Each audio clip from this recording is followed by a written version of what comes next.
Ooh, ooh, ooh. You guys sit tight. We're going to be right back with an all-new self-defense workshop later in the program on the Deen Show, teaching you how to defend yourselves when you're ever caught in a bad situation. So sit tight, and we're going to bring you this self-defense workshop later in the program, only on the Deen Show. Assalamu alaikum.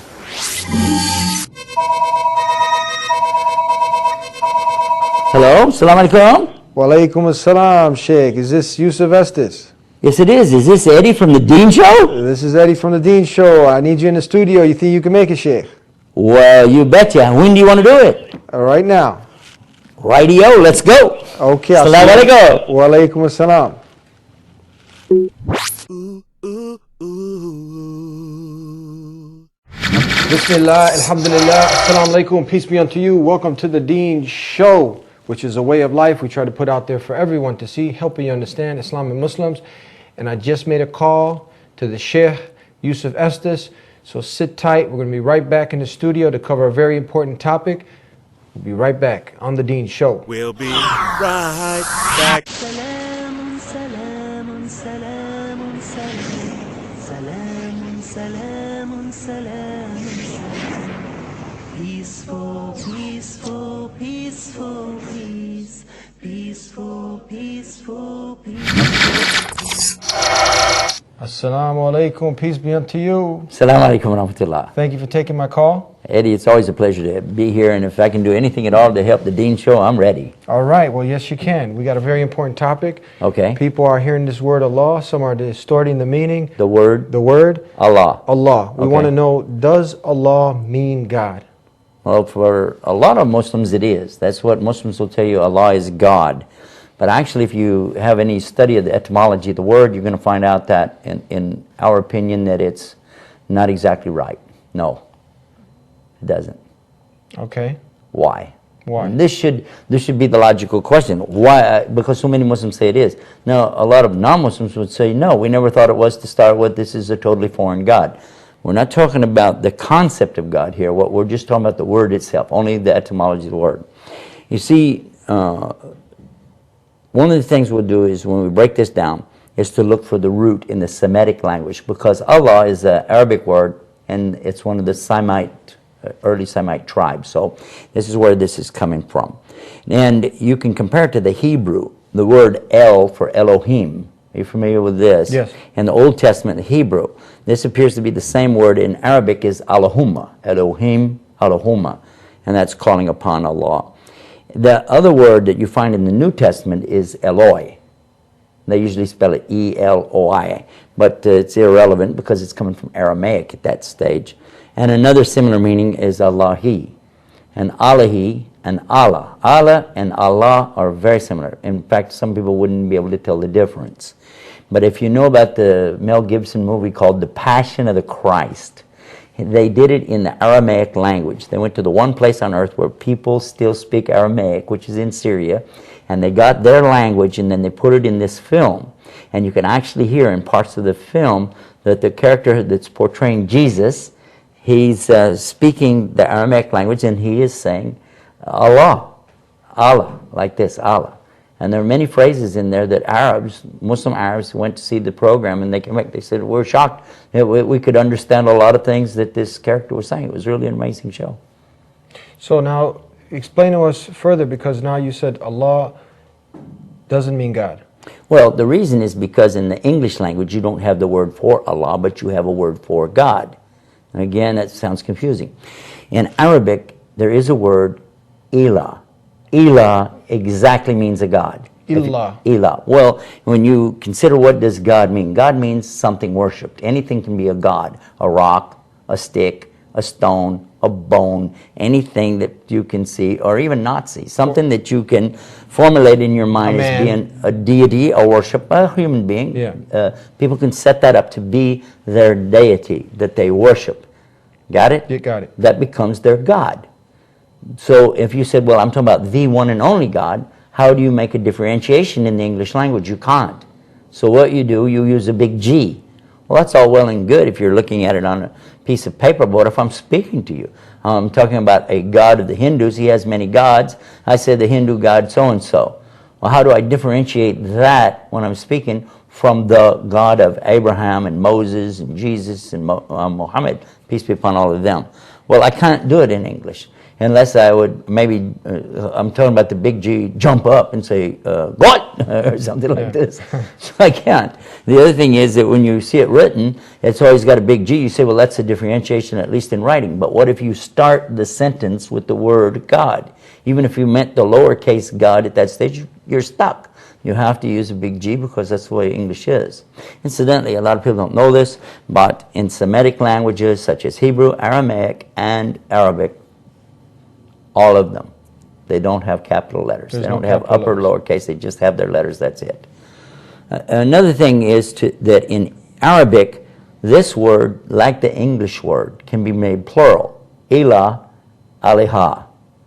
Gods. You can do the same thing by making this plural, putting an S on it. But when you say Allah, Allah cannot be made plural. Allah is only one. There's no way to make the plural form of it in Arabic language. Also, it cannot have gender. When you have gender, you say he or she. But in this case, Allah is independent of that kind of thing because this word doesn't allow for gender. Now, some people say, yes, but in the Quran, for instance, it says, Allah, He is the one, but it's only out of respect. Many times in Quran, you find the form of this, Nahnu khalaqna, we created. And you'll say, well, there's the plural right there, but it isn't.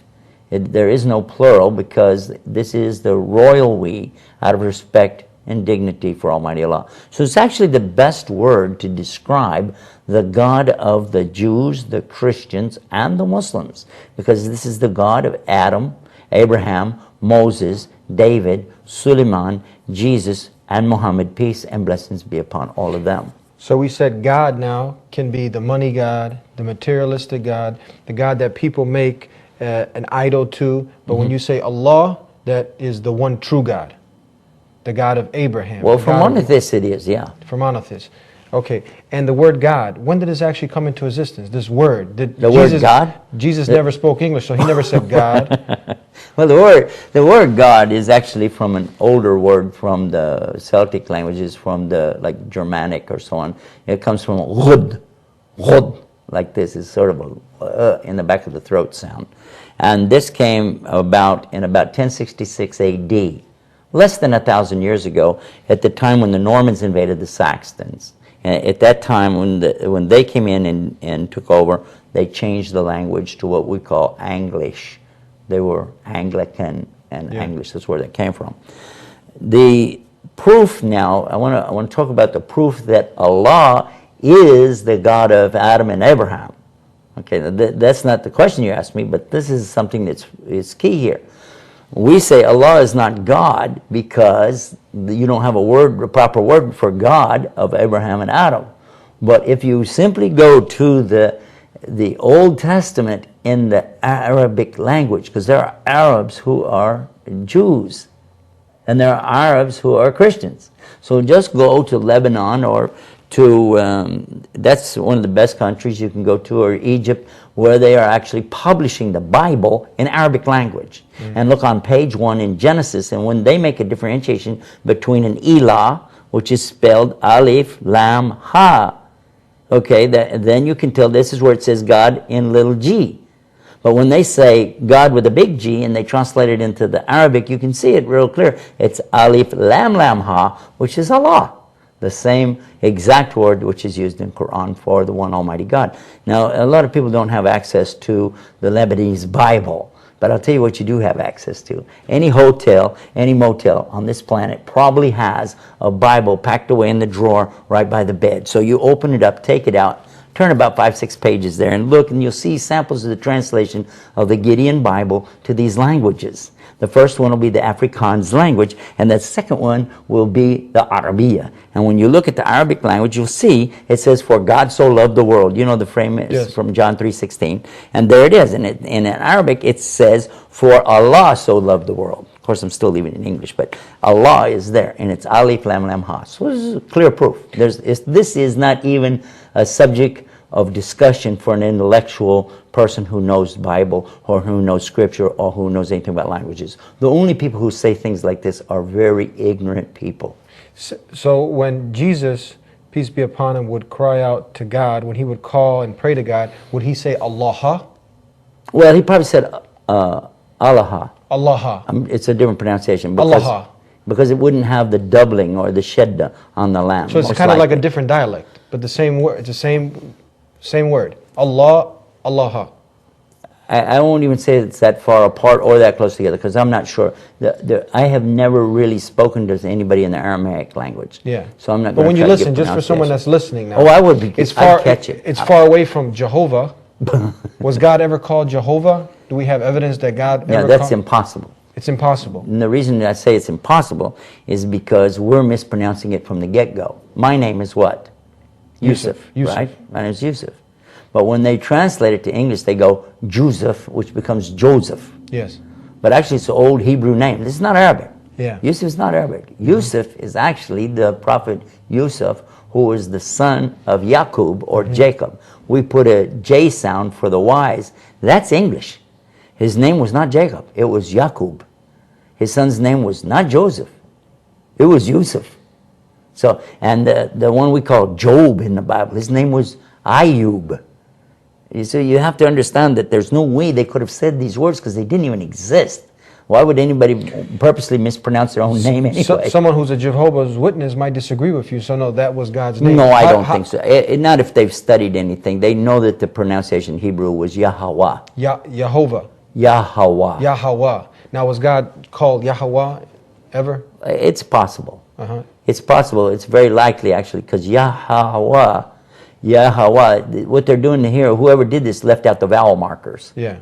Because Yahweh, you're missing the vowels. Yeah. Well, this is normal because there are no vowels. There are absolutely no vowels in the Arabic language. Okay, so how it is with Hebrew, I can't tell you everything about Hebrew language. That's not my forte.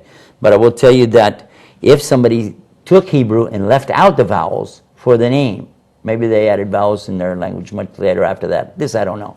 But if they left it out, it would make sense. Because in Arabic, if you had Ya, Ha, Wa, you've got Ya, which is Ya, Ha, Wa, Ya, Hawa, Ya, Hawa, Ya, Hawa. You hear how that sounds? That's calling. Yeah. Ya al-Hayy, if that's what it was, Ya al-Hayy, you know what this is? That's saying one of God's attributes. It's the living God. The living God. That's what it means, the living God. Al-Hayy means the living, the eternally living. Hayy is living, like Hayat Dunya, living in the material world. This is what it means. Life of the material world, Hayat Dunya. Al-Hayy is the eternal living. And if you said, Ya Hayy, you're saying, oh, the living one. The living one. Yeah. So and if you look at Jehovah in the concordance of the Bible, and you go to the Hebrew dictionary, which is attached to Strong's Concordance of the Bible, you get the big one like I got, you look in there and it says that this is calling upon the living God. The living God. Calling upon the living God. And in Arabic that'd be Ya al-Hayy, or Ya Hayy, Ya Hayy, Ya Hayy, Ya Hawa, Ya Hawa. It could very easily be. I'm not saying it was, but it easily could be. Okay, let's simplify it real quick because we're running out of time. For somebody who's heard Elohim, someone who's heard Allah, someone's heard Jesus being called God. Hold on 1 second, Eddie. Yes. Jesus wasn't Jesus. Isa. Isa. But the Christians... Christians... Go just go, Isa. Now, someone who's never studied any Aramaic language... Could be Yeshua too, by the way. Yeah, but he never was called even Jesus. How? It's an English word. English. So let's break it down. What is God's proper name then? What was he, if you could make all these connections from the Hebrew, the Aramaic, now the Arabic... Well, and what we have modern day English now today. What for somebody, how should he call upon God? For a Jew who speaks Arabic, for a Christian who speaks Arabic, and for a Muslim who's, all Muslims, it doesn't matter. An American, just an American. Any Muslim, anywhere, and any Arab anywhere will say Allah is the word. Doesn't matter if he's Jew, Christian, or If they know the Arabic. Now, otherwise they may have a slightly different pronunciation. But for sure the word God, it never even existed 1,000 years ago. It's impossible. Ooh, ooh, ooh. We'll be right back. Welcome to the self-defense workshop on the Deen Show. Remember, these moves are only for self-defense, to be able to defend yourself or your family if ever put in a life-threatening situation. So let's get to the move now. If ever confronted in a life-threatening situation, I want to try to prepare myself and minimize any threat that can come to me, be it by an elbow, be it by a sucker punch, a knee. So how do I do that? I want to keep some distance. A lot of guys make a mistake where they run up on somebody chest to chest, okay? And from here, it's a very bad situation for me if the guy decides to do a sucker punch. Punch, elbow, knee. So I want to create some distance between me and my opponent. He can talk to me from over here. He doesn't need to be in my face. Now, with that said, I'm going to take one step back to guard my private parts here, my sternum here, bring my hands up to about shoulder level. Notice, I'm not clenching my fists and communicating to him that I want to fight. 65% of communication is done physically. So I don't want to communicate to him that I want to fight. There's still some room that we can try to diffuse this, and that's the best way to go. Calm him down. If that doesn't work, we go to the next situation, the self-defense. From here, the talking obviously is not working. He's going to decide to throw what's called a haymaker punch. This is where you wind up, put all your weight on that side, and release, trying to give that one punch knockout. It's a very damaging blow if connected with. So from here, I bring my hands up. He's going to try to do the haymaker punch. I'm prepared. From here, I block by the bicep. Now he's going to punch with the other side. I block at the same time, the other side. From here, I'm going to bring my head down so he cannot headbutt me. And keeping one hand on the bicep, the other hand is going to hug the hip and my body is going to follow. Now I'm in the clinch. From here, I have his arm trapped so he cannot punch me. I'm controlling his hips so he can't turn into me and knee me. My head is nice and tight in his chest. So from here now, I'm going to go for the takedown. What's called a hip throw. My first foot is going to line up with his, right in front. Then the other back leg is going to step forward, line it up with his other foot. I'm going to clear his hip now. All I need to do, the power is going to come from the bottom up, straighten my legs, and I take him down. Now, I went from being on the defense to the offense. From here, I will continue to show you in the upcoming weeks and months how to control a person from this situation. But until then, you've gotten out of a bad situation, you can run, go make salat, you can go tell your mother you're okay, or go continue watching the Deen Show. And we'll see you again, inshallah. Assalamu alaikum, peace be unto you. Ooh, ooh, ooh. Let me tell you something about the concept of this too. When we use this word Allah, what are we talking about? This eliminates any anthropomorphism. That means giving human qualities to the concept of Almighty Allah. And that's why we make a distinction, because a God can have human qualities where Allah can't. Another thing that we have as Muslims, an unwavering faith that Allah is always the same. He doesn't change. He doesn't get like tired and I got to rest now. He doesn't change his mind. He doesn't get disgusted with something and just, okay, that's it, forget about it. This is not how it works. Because everything about Allah, He has these qualities of His names or attributes, and they're all the epitome of each one of those. Okay? It is the final word on it. So He's not just merciful. He is the mercy. Okay? And we say He's not just love. Okay? He is the loving. We're describing Allah now. That's Allah. Yes. So these are qualities of Allah, but when you add it all together, you have to come back to Allah. So he's the merciful, the most loving. We can't say it in English. The It's most beyond merciful, or that means is though there might be like good, better, best. It doesn't Yeah. work that way. He's the epitome. He's the epitome. And beyond. that's why Allah is the best word to describe it. And he's nothing like his creation. Well, he can't be, because he's the creator of the creation, existing before the creation. Therefore, he doesn't permeate the creation. Creation is not made from him, and he is totally free and independent of anything. And he's mighty, mighty, mighty, and far beyond all of that. The only one worthy of worship. Well, this is what we say. Yes. There are no gods worthy of worship, only Allah. Only Allah. There are many gods that people have, but they're not right. Yeah. The only real God, and that's obviously the only one worthy of any worship, is going to be Almighty Allah. Okay, so now people can get a better understanding, get a better feel that Allah is not, we're talking about some moon god or some God specifically for the Muslims. This is the God of Abraham, the God of Jesus, the God of Moses, and the last and final messenger, the Prophet Muhammad, peace be upon all the prophets of God. Let's do this. Let's just back up what we said with some proof. Let's just do that before we do anything else. We have put up a website for this purpose, to break down in detail some of the things you and I just talked about. Yeah. So when you go to the website, check it out. The other thing, there's a total rebuttal against this notorious book saying something about Allah, the moon god, which is so bogus. And the author himself is bogus. We've tried to contact him to establish a dialogue, and he's just playing games. Yeah.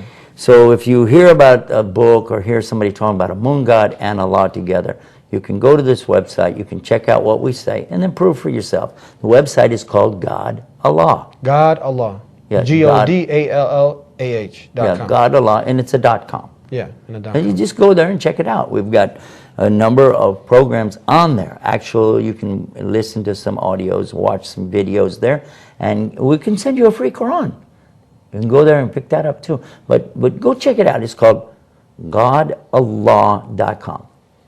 Okay, so to recap everything, give us a minute real quick of somebody in short, letting them know you had described some attributes, but just summarize again the word Allah.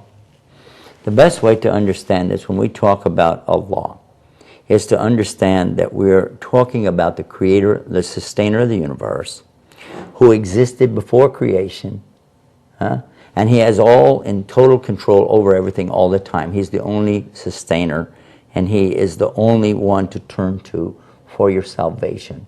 He is God, the only God, or simply said, he is Allah. And this is what he says about himself. هُوَ الَّذِي خَلَقَ السَّمَاوَاتِ وَالْأَرْضِ فِي سِتَّةِ أَيَّامٍ ثُمَّ اسْتَوَى عَلَى الْعَرْشِ.